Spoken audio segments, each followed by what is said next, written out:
तंत्र हमेशा गोपनीय है और उसको गोपनीय ही रखना चाहिए।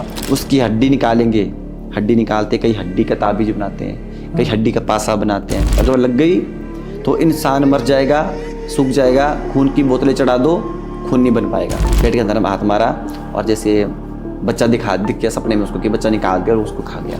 ब्लड डोनेट करके कुछ उसके लिए हेल्प किया। बहुत ही मतलब मुझे बोलता मैंने शमशान काली सिद्ध कर ली और बोला कि माँ तूने मेरे भाग्य में क्या लिखा है। तो उसने अपनी कुंडली खोली लड़की ने और क्या लिखा क्या था कि तेरा बेटा ही तेरा पति होगा। दोस्तों स्वागत है आपका हमारे इस चैनल TLT क्लिप्स में, जिसमें आपको बहुत इंटरेस्टिंग टॉपिक्स देखने को मिलते हैं। आगे बढ़ने से पहले वीडियो को लाइक ज़रूर कर दें और जो लोग नए हैं चैनल को ज़रूर सब्सक्राइब करें। एक काली मसान का नाम सुना आपने? जी, कल्लुआ मसान बोलते हैं उसको। कल्लुआ मसान, इसको बता दो थोड़ा शॉर्ट में क्या चीज़। कल्लुआ मसान एक ऐसी चीज़ है, मसान कई प्रकार के हैं। हार्ड मसान है, हार्ड मसान, कल्लुआ मसान, बहुत मसान है ये। तो जो कल्लुआ मसान है ये, अगर मैं आपको बताऊं, एक केस था मेरे पास। इसका केस क्या था? प्रेग्नेंट लेडीज थी और ये भी आपको बिल्कुल मतलब मैं अगर आपको बोलूं मेरे पास इसके मेडिकल प्रूफ भी हैं। क्या बात कर रहे हो? इस चीज़ के। ठीक है, तो क्या हुआ, वो लेडीज थी और उसको कल्लुआ मसान लगा दिया। अच्छा, लगाया। कल्लुआ मसान होता है वो मसान जो छोटे बच्चे मरते हैं जिनको दबाया जाता है। जो छोटे बच्चे मरे दबाए गए उनको सिद्ध किया गया। मान लो कई जैसे तांत्रिक होते हैं, उनको पता क्या बच्चा दबाव लेके आएंगे, उसके ऊपर बैठ के उसको सिद्ध करेंगे। उसके ऊपर बैठ के उसको सिद्ध करेंगे। उसकी हड्डी निकालेंगे, हड्डी निकालते कई हड्डी का ताबीज बनाते हैं, कई हड्डी का पासा बनाते हैं। कोई खोपड़ी भी रखते हैं। वैसे जो कल्लुआ मसान होते हैं इनकी खोपड़ी नहीं चलती, इनकी रीढ़ की हड्डी वगैरह चलती है। अच्छा, बॉन्ड वगैरह चलती है। तो वो होते हैं। और ये कल्लुआ मसानी ये चीज़ होती है ना कि सबसे डेंजरस चीज़ बोल सकते हैं मसानों में। कल्लुआ मसान डेंजरस चीज़। अगर लग गई तो इंसान मर जाएगा, सूख जाएगा। खून की बोतलें चढ़ा दो, खून नहीं बन पाएगा। मेरे सामने का केस है, 2021 का केस है, मार्च महीने का। उस समय की बात है। हुआ क्या, लड़की थी, प्रेग्नेंट लेडीज थी, उसको मशान लगाया। ठीक है, और जैसे वो मंदिर में आई तो माता ने बोला भाई तेरे को कुछ फर्क है। उस टाइम प्रश्न नहीं पड़ी पर ऐसे ही बोला जस्ट कि फर्क है। अब वो उतना हमें क्लियर नहीं दिखा कि क्या फर्क है। पर माता ने बोला कि भाई अपना दौर करा ले भी, चेक दिखाई लिया भी, प्रश्न पाई लिया भी, बोल दिया। लड़की घर गई। जैसे घर गई लड़की, रात को आरती हुई मंदिर में और मेरी खास बिल्कुल तो बिल्कुल हो गया। और लड़की को सपना हुआ, आया और ऐसे पेट के अंदर हाथ मारा और जैसे बच्चा दिख गया सपने में उसको कि बच्चा निकाल दिया और उसको खा गया। ठीक है, लड़की बिल्कुल फिट। 3 दिन पहले हॉस्पिटल गई है, जच्चा बच्चा कार्ड में उसका वेट भी हो रहा है, ब्लड भी रूटीन में चेक हो रहा है, सब कुछ चेक हो रहा है, सब कुछ चेक हो रही है। अगले दिन गई, तबीयत खराब थी, पेट में दर्द था, डॉक्टर के पास गई। डॉक्टर ने बोला खून की बोतल चढ़ाने पे 2 यूनिट खून चढ़ाना पड़ेगा सुबह। और 3 दिन पहले उसकी डेट थी चेकिंग की, जो होती है हर मंथली लीड्स चेक करवाती हैं। वो भी हमारे पास उसका मतलब पूरा वही है कि 3 दिन पहले आपको उसकी रिपोर्ट्स मिलेगी कि हीमोग्लोबिन जो है उसका 12 है। 12 मतलब पॉइंट कुछ था। और 3 दिन बाद चेक करवाया तो वो सीधा कितना रह गया, 3 ग्राम। और उन्होंने की बात बोली बच्चा मर जाएगा और ये भी मर जाएगी, नहीं बचेगी। और 1 महीना वो लेडीज वहां पे रही हॉस्पिटल में। सर ब्लड कितना चढ़ाना, शाम को 2 यूनिट चढ़ाना, सुबह खत्म। शाम को चढ़ाना, सुबह खत्म। और उस लेडीज के लिए तो हमने भी बहुत ही मतलब कि ITI में गए, खुद हमने मतलब कि ब्लड डोनेट करके कुछ उसके लिए हेल्प किया। बहुत ही मतलब मुरारी देवी जैसे हमारे सुंदर से ऊपर वाली साइड से भी लड़कों ने आके डोनेट किया। फिर बाद में माता जी ने बोला कि कल्लुआ मसान लगाया इसको। अच्छा, फिर उसके बाद उसका निवारण किया गया। तो फिर वो ठीक भी हुई, ब्लड भी 12 ग्राम हुआ उसका। पर बच्चा उसका जब जन्म लिया ना तो बिल्कुल ही मतलब बहुत वीक था। 1.5 किलो का बच्चा था सारा। बहुत अभी भी बच्चा वैसा ही वीक है, बहुत वीक है। तो फिर वो मशान हट गया उनसे? हटा, वो उसका इलाज किया ना, फिर इलाज किया। पर कल्लुआ मसान ये बहुत ही रेयर चीज़ है। बहुत रेयर चीज़ है। मेरे को बहुत फ़ोन कॉल्स आते हैं, मैसेज आते हैं, मेरे भाई जो लोग आते हैं, क्योंकि मैं बहुत कम चलाता हूँ सोशल मीडिया से, बहुत कम अटैच हूँ मैं, तो यही हैंडल करते हैं। फ़ोन आते हैं कि हमें सिखा दीजिए। अच्छा, सिखा दीजिए। मुझे उत्तराखंड से आया अभी पीछे, सिरमौर साइड से, जो हमारी लोकल है, बल्कि छत्तीसगढ़ वाली साइड से भी आया कि आप मेन तारा को देखते हैं ना कि तारतंत्र की देवी है, तारतंत्र की देवी, और वही तो बताइए सिखाइए। तो मैं बहुत परेशान हुआ और मैंने एक पोस्ट वायरल की कि आपको शायद मेरी बात सही लगे, आप उसमें एक ध्यान से गौर से सुनिएगा। मैंने लिखा कि तंत्र और विद्या कोई प्रसाद नहीं जिस सब में बांटा जाए। राइट। और मैं आपको ये बात बोलता हूँ कि अब देखो कई गुरु ऐसे हैं वो बोलते हैं कि हमें गुरु बनाइए। आजकल ट्रेंड क्या बना है, शिष्य बनाने का। आप देख लीजिए, फॉलोअर्स देख लीजिए, आप इंस्टाग्राम में चले जाइए कि गुरु धारणा ऑनलाइन कर रहे हैं, गुरु बनाने में दिया है सीधा। कि अब मुझे बताइए, जो असली गुरु होगा ना सर, वो कभी भी किसी को अपनी दीक्षा नहीं देगा, कभी भी गुरु मंत्र वो एक ही को देगा, एक ही को देगा। उनकी विद्या ये कोई प्रसाद नहीं है कि सबको बांटी जाए। हमारे गुरु है, हम नाम नहीं लेंगे उसका, बहुत परिचित है वो, अगर हमारी देखेगा पॉडकास्ट ये वाली तो समझ जाएगा। मुझे फ़ोन किया और बोला कि ललित भाई ठीक ठाक है? मैंने हाँ जी ठीक है बिल्कुल जनाब। बोले यार बोले आप भी क्या करते हैं? देखिए मैं रहता हूँ ना, अब मुझे कोई बोल नहीं सकता मैं गुरु हूँ, नहीं बोल सकते। बाल है मेरे पर, टोपी के अंदर है, साइड से कटिंग है ना, स्मार्ट एकदम, बिल्कुल एकदम हैंडसम टाइप। तो मुझे बोल नहीं सकता कोई गुरु है। तो मुझे बोला कि यार भाई तू रखता ही नहीं है गुरु वाला हिसाब, भी थोड़ा रख भाई, देख भाई मैंने भी ना शमशान काली सिद्ध कर ली। मुझे बोलता मैंने शमशान काली सिद्ध कर ली।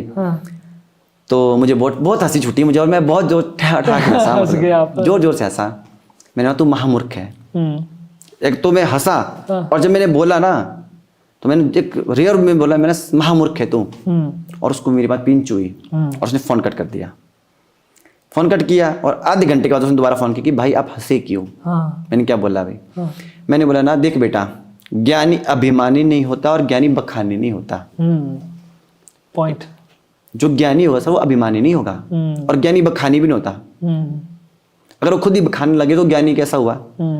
तांत्रिक कभी, जो असली तांत्रिक हो कभी नहीं बोलेगा कि मेरे पास तंत्र है ना, कभी नहीं बोलेगा। क्योंकि तंत्र क्या है? तंत्र पर्दे के पीछे है। हमारे शरीर के अंदर सारी तंत्रिकाएं चली है, छोटी छोटी नसें हैं, वही तंत्र है।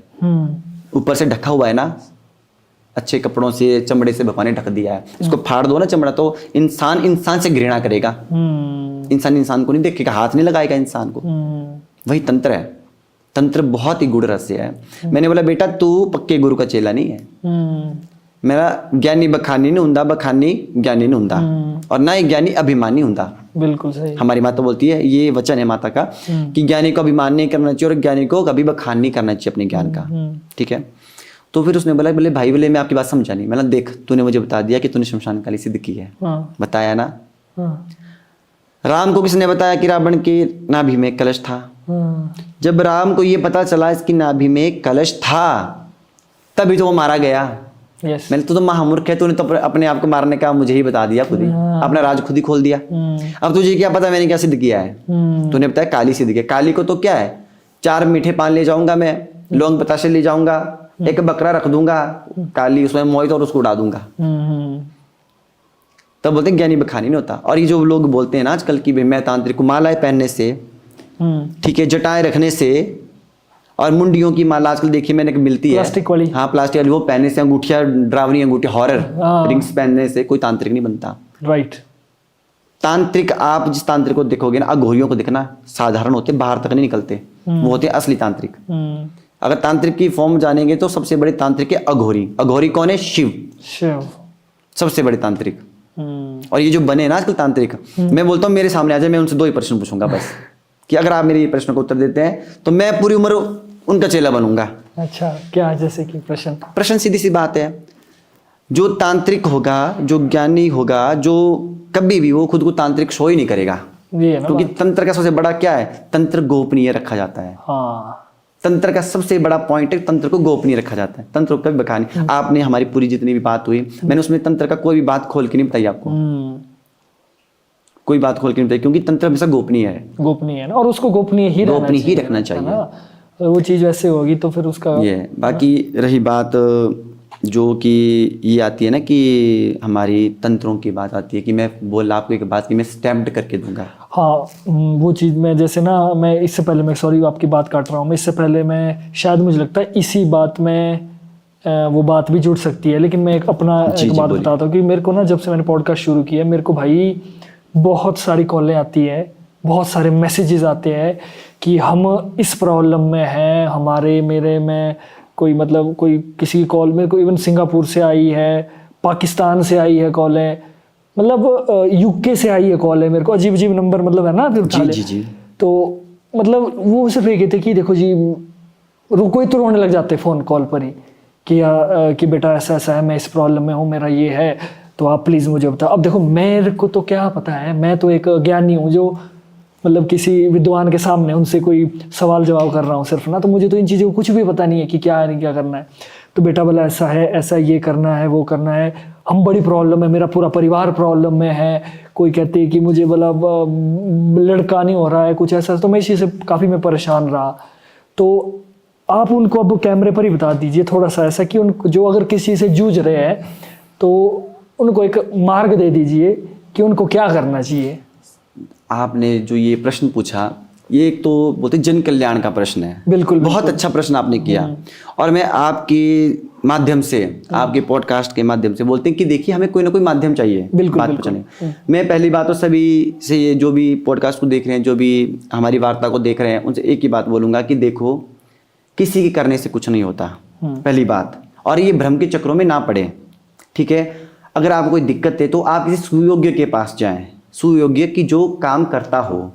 देखिए अगर आप उस नाव में बैठ गए जिससे नाव चलाना नहीं आती, वो तो खुद तो डूबेगा, आपको भी डूबेगा। पहले तो उस चीज को परखो कि वो उस काम को करता भी है कि नहीं। अब मैं आपको एक छोटी सी कहानी सुनाऊं, आपने शायद सुनी नहीं होगी और 99% बंदों ने भी नहीं सुनी होगी।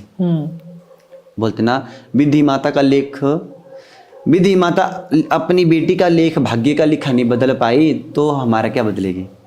जो माँ विधि थी ना, शायद नहीं सुनी है आपने कि नहीं। विधि माता थी, उनकी बेटी हुई। बेटी और विधि माता का काम क्या है, सबका भाग्य लिखना। तो विधि माता ने क्या किया, उसका भाग्य लिख दिया। भाग्य कैसे लिखती है विधि माता, ऐसे। अच्छा, पीछे ऐसे करके, पहले पीछे लिखती है फिर देखती है आगे। अच्छा, विधि माता कभी भी लिखती, वो पीछे लिखेगी फिर आगे पढ़ेगी मैंने क्या लिखा। और अपने लिखे को वो भी नहीं बदल सकती। विधि माता अपने लिखे को नहीं बदल सकती। तो विधि माता की बेटी थी, वो बड़ी हुई, उसने जैसे अब बेटी थी तो घर का काम करी, तो अपनी कुंडली मिल गई और बोला कि माँ तूने मेरे भाग्य में क्या लिखा है। तो उसने अपनी कुंडली खोली लड़की ने और क्या लिखा, लिखा क्या था कि तेरा बेटा ही तेरा पति होगा। अच्छा, तेरा बेटा ही तेरा पति होगा। और वो गई अपनी माँ के पास कुंडली लेकर सीधी कि माँ तूने क्या लिख दिया, कि तुझे पता है कि माँ बेटे का रिश्ता क्या है, और तू लिखा तो लिखा किस हिसाब से लिखा कि मेरा बेटा ही मेरा पति होगा। माँ के लिए देखिए बोलती पूत का पूते माता कदापि न कुमाता। पूत का पुत्र हो जाता है, माता कभी कुमाता नहीं होती। और अगर माता के साथ पुत्र का विवाह हो जाए तो कौन सा बंधन बन गया। बिल्कुल बिल्कुल बिल्कुल, कौन सा बंधन बंधा। तो उस परेशान वो लड़की एक तरीके से वो इतनी परेशान हो गई कि उसने अपनी माँ को झंझोर दिया, विधि माता को, कि माँ तूने क्या लिखा। माँ ने बोला बेटा कि जब मैं लिखती हूँ तो मेरी वश में नहीं होता, मैं पीठी पीछे लिखा ही आगे तक की भाड़ा ही। तो मैंने जो लिख दिया वो लिख दिया। बोले मैं इसको झूठ कर दूंगी, इस चीज को खत्म कर दूंगी। बोले कैसे। बोले चली गई, सतयुग की बातें हैं। विधि माता की बेटी थी, एक पर्वत के ऊपर चढ़ गई और बैठ गई तप करने। वृक्ष था वहां पे बैठ गई, वृक्ष के जप करने बैठ गई, ठीक है। अब वहां पे पहुंच गया एक शिकारी। शिकारी ने देखा भाई कन्या है, सुंदर है। अब देखिए जब बोलते हैं ना कि अब लिखा तो मिटना नहीं, तो क्या हुआ, अब उनके आपस में संबंध बन गए। संबंध बन गया, उसका बेटा हो गया।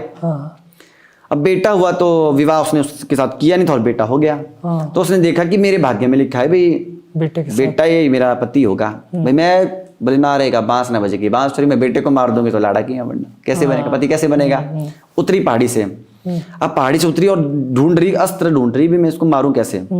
एक गौशाला मिल गई, हम अपनी भाषा में ग्वैंड बोलते हैं, गौशाला, गोड अनेक प्रकार से बोलते हैं। तो चलिए वहाँ पे जब होता है हम दिखाना कि जो हमारी गोड होती है, जो हमारी गौशाला होती है, उसके ऊपर डाटी लगाई होती है, घास डाटी लगाई होती है। हाँ, ऊपर ऊपर जो बाहर गेट के पास उसने डाटी निकाली, उसको कट मार दिए, फाड़ दिया और छोड़ी और चढ़ गई ऊपर दोबारा। अपनी तरफ से डेड कर दिया उसने। पीछे देखा लोगों ने, भाई बच्चा पड़ा है अंदर, बड़ा चिल्लाए लोग, रोन पिटन हुआ, सब कुछ हुआ। मतलब कि लोग हाहाकार मच गया, किसका बच्चा किसका बच्चा बच्चा किस हालत में। और सैनिक के पास पहुंचा, सैनिक पहुंचे, सैनिक राजा के पास ले गए। अब राजा के पास लेके तो अब राजा ने क्या किया कि वैद्य वहां पे बैठे, तब राजा जी भी एक हुक्म हुआ तो 1000 वैद्य वेद कट हो गए, सबने उसको मरहम पट्टी किया। देखो बचना था उसने, बच गया लड़का, बच गया। राजा की कोई संतान नहीं थी। हाँ। राजा ने बोला भाई ठीक है, आज के बाद मेरी कोई संतान नहीं, यही मेरा पुत्र हुआ। अब जी देखो भाग्य की बात, पला बड़ा राजकुमार बन गया, हृष्ट पुष्ट सुंदर गोरा चिट्टा। तो हमारे में बोलते हैं ना कि ब्राह्मणों को ना भाई रंग रूप दिया है और राजपूतों को शरीर का काठी दी है। हमारे इसमें बोलते हैं हाँ। जो ब्राह्मण होते हैं ना कोमल होते हैं, उनके हाथ पैर बड़े सॉफ्ट होते हैं, पर वो बस शस्त्र और वो दिमाग से थोड़े कठोर नहीं होते। वो जो हमारे क्षत्रिय होते हैं, राजपूत होते हैं, वो बहुत ही क्षत्रिय बलवान गढ़ रखने वाले रखने वाले वैसे होते हैं, उनको खून खोलता है। हाँ ये तो सही बात है। ये है। तो अब राजपूत के पास रहा तो बोले जैसा खाना अन्न वैसा मन वैसा तन, तो ठीक है। फिर तो उसने क्या देखना कि पहाड़ी ऊपर है, मैंने इस पहाड़ी पर जाना है। अच्छा, उसको वही पहाड़ी है, वही पहाड़ी देखी कि उस पहाड़ी के ऊपर चढ़ना है। घोड़ा उठाया, बैठा और चला गया। पहुंचा ऊपर, देखा भाई, अब वो तो बोलते कि विधि माता की बेटी थी, तप कर रही थी, वो तो उसको तो अमृत तो प्राप्त था, वो तो कभी बूढ़ी होगी ही नहीं। वो तो सेम वैसी की वैसी बैठी है भाई, बहुत सुंदर स्त्री है। और आ गया नीचे और दिन रात उसके ख्वाब लेने लग गया। और वो लड़का भाई बोलते हैं ना चिंता, चिता से बुरी है चिंता। चिंता और चिता दो सगी बहनें हैं। फर्क क्या है कि बिंदी का फर्क है, बिंदी का फर्क है। चिंता करोगे तो चिता में मिल जाओगे। तो हुआ क्या भाई, चिंता में पड़ गया और लड़का सूखने लग गया। रानी आई भाई, प्राणों से प्यारा बेटा, तो वो औलाद नहीं ऊपर से कि बेटा कि तीजू क्या दुख है भाई। बोला कि बेटा अपनी भाषा में बोले तीजू क्या दुख है। बोले दुख में जो बेटा, बोले मैं ऊपर जाना, बोले और ऊपर गया हूँ, बोले और ऊपर एक कन्या बैठी, मैं तो ब्याह करना, बहुत सुंदर है। अब राजा ने हुक्म दिया भाई ऐसी कौन सी कन्या हो जो बुलाओ उसको लाया जाए। भेज दी पूरी सेना, भेज दी। फिर अब उसके दिमाग में बात क्या ठनकी, लड़की को उठाया गया, भाई तेरे को राजा बुला रहे, राजा का आदेश है, चल महल। उतर गई। राजा ने बोला कि देख मेरा प्रस्ताव है, ये मेरा बेटा है, राजकुमार है और तेरे से शादी करना चाहता है, तो शादी करेगी।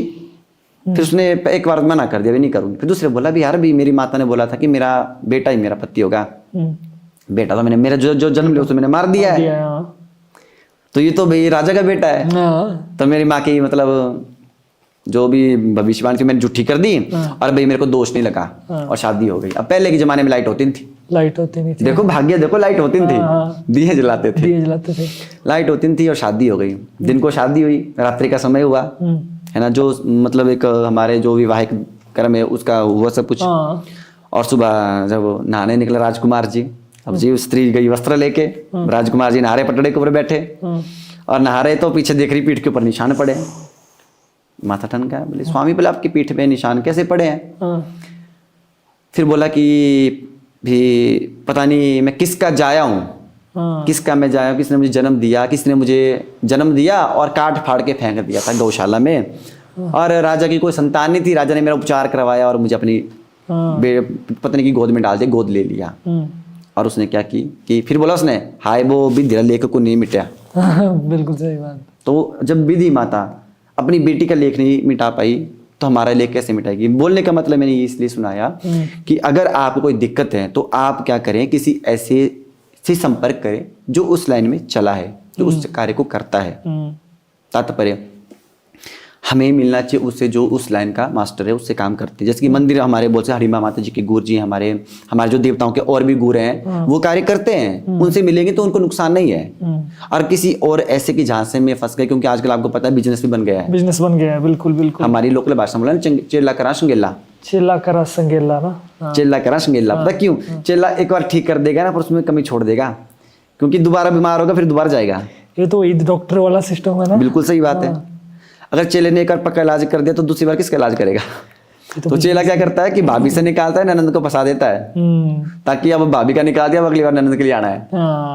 ये होता है। और गुरु इसलिए नहीं कर सकता क्योंकि हम इसलिए हम देवी के एक तरीके से देवी के अंडर है और करेंगे तो उससे देवी की बदनामी होगी। बिल्कुल बिल्कुल। तो हम जब काम भी कोई आपने देखा होना, अगर हम घर में एक का इलाज करते हैं ना तो पहले पूरे घर वालों को भी साथ में बिठाते हैं, पूरा कार्यबंधन करते हैं। तो दोस्तों अगर आपको आज की वीडियो अच्छी लगी लाइक करें, कमेंट करें और अपने दोस्तों में ज़रूर शेयर करें और चैनल को ज़रूर सब्सक्राइब करें।